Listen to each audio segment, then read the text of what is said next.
ஸ்டிக்கரை வந்து நம்ம ரிமூவ் பண்ணிடணும். திருப்பி ஒட்டணும். ஸோ அதனால் பார்த்து ரிமூவ் பண்ணுங்கள். ஸோ இது ஸ்மால் கேட்ரேஜ்ன்றதுனால இது உள்ளே இருக்கும். உங்களுக்கு கரெக்டாக காட்டணும்னா அதே நிமிஷம்.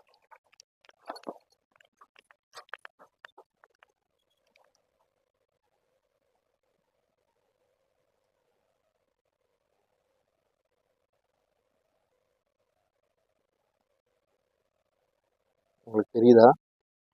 கரெக்டாக இந்த இடம்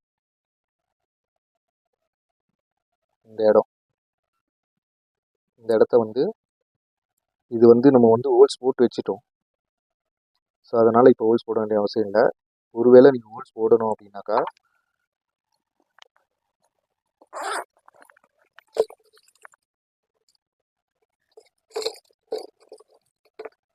இந்த மாதிரி ஒரு அலைனர், இந்த அலைனரை வந்து நல்லா இந்த முனையை மட்டும் ஹீட் பண்ணிவிட்டு நல்லா சூடாக இருக்கும்போது இந்த கேப்பில் வந்து நீங்கள் ஹோல்ஸ் போட்டிங்கன்னா ஆட்டோமேட்டிக்காக அது ஹோல்ஸ் ஆகிடும்.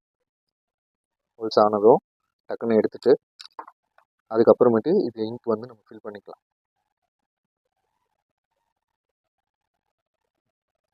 இங்க் வந்து நம்ம எவ்வளோ ஃபில் பண்ணணுமோ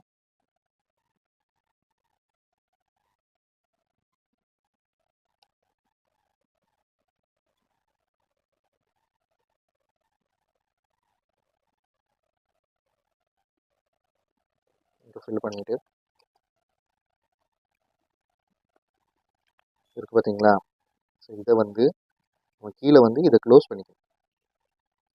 நம்ம க்ளோஸ் பண்ணிவிட்டு இந்த ஹோல்ஸில் இதை க்ளோஸ் பண்ணிட்டு தான் நீங்கள் வந்து இதை வந்து உள்ளே இறக்கணும்.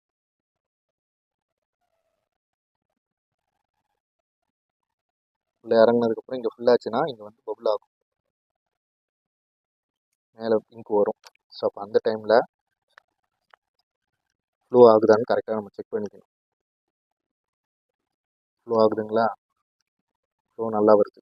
முன்னாடி வந்ததுக்கும் இப்போ ஃப்ளோ வர்றதுக்கும் இது பாருங்கள், முன்னாடி எடுத்தது இந்த மாதிரி டாட்ஸாக வந்தது. இப்போ நம்ம வந்து அதே இடத்துல ப்ளஸ் வைக்கிறோம், ப்ளஸ் பண்ணுறோம். டாட் பார்த்தீங்களா? இதில் வந்து நல்லா வந்து இங்கு ஃப்ளோ ஆகுது. ஸோ அதனால் இது ஃபில் பண்ணியாச்சு. சேம் டைம் இதை வந்து நீங்கள் ஃபில் பண்ணுறதுக்கு முன்னாடி இந்த ஸ்டிக்கரை ஃபுல்லாக ரிமூவ் பண்ணிடாதீங்க. திருப்பி இதை ஒட்டணும்.